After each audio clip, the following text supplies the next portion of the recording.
It's time for Recipe of the Day.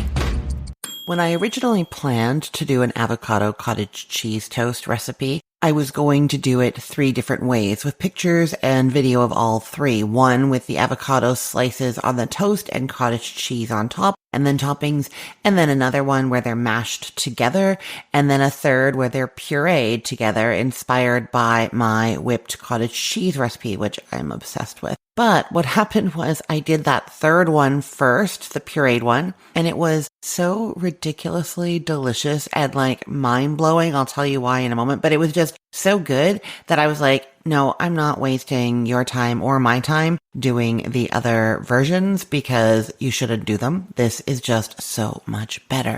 So if you haven't done it before, when you puree or whip up some cottage cheese, it gets like really light and fluffy, almost like sour cream in that dolloping kind of texture, maybe even lighter, especially if you extra whip it. You let your blender go for even longer, and then it just gets like fluffy, silky and fluffy. Well, it is even more the case when you add avocado to that. Put the avocado in the blender or food processor with the cottage cheese, and it just whips. It's like gorgeous.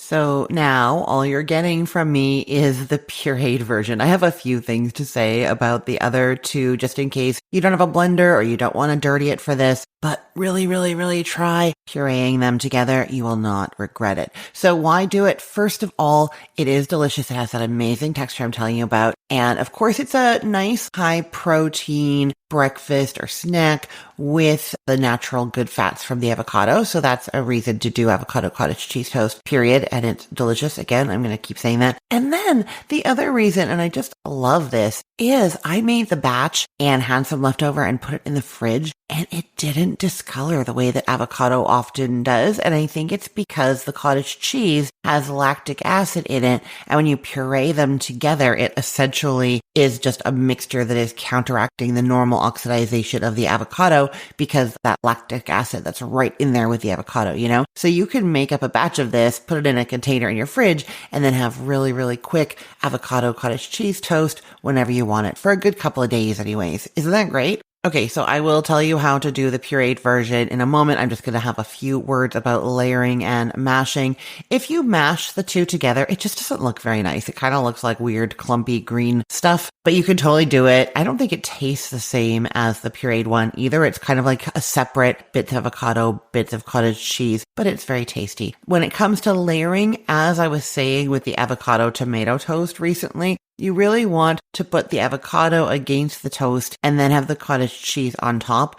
If you do it the other way with the avocado on top of the cottage cheese, when you're biting through the avocado with the toast on the bottom, avocado on top, cottage cheese in the middle, the cottage cheese starts squishing out the sides and you don't want that.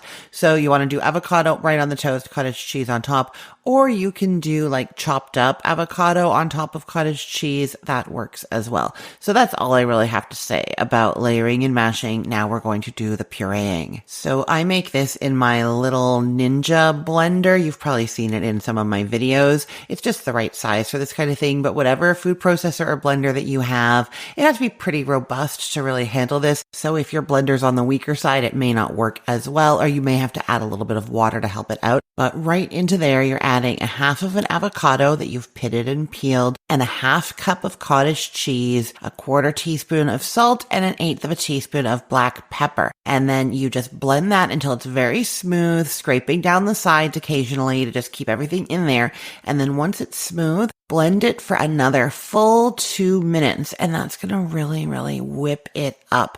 Now, as I said, if you're having trouble getting it going in there, your blades just aren't moving or it's not pureeing, drizzle in a little bit of water at a time until it starts going. Now, that is going to make enough for 2 slices of toast, so that you just dollop that on there. I will say that if you wanted to add other things to it, you totally can. You can spread it on the toast and then put on top some red or green onion, some fresh parsley or dill or basil. You can do chives, cilantro. You can do a sprinkle of my avocado toast seasoning. I will link to that. Everything bagel seasoning. I will link to a homemade version of that as well. Almost any seasoning is going to work there, so you can just play with your garnishes and seasonings. I like to add them on top after putting the mixture onto the toast, just because I don't always know if everything's going to blend in there well. Like, what's going to happen with the sesame seeds from the Everything Bagel seasoning? If they get like pureed into the mixture, I don't know for sure. So it's better to add it after, either sprinkled on top or just stirred in. And you're just going to have the most amazing avocado toast experience ever.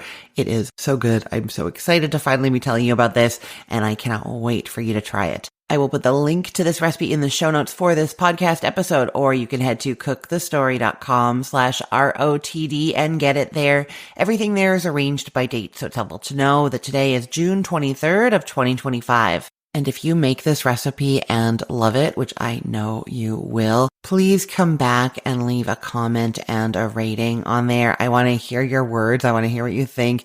And that rating really helps out my business. It shows up when people are searching on Google. They see all those 5 stars and then they click over to find out what all the buzz is about. And they are going to be really happy when they find this one. I know it. If you have already been leaving comments and ratings, thank you so much. I really appreciate it. And I see you out there. I know you're doing it. Thank you. I'm Christine Pittman from cookthestory.com, thecookful.com, the all-new chicken cookbook, and from this podcast, Recipe of the Day. I hope you have a great day. Let's get cooking.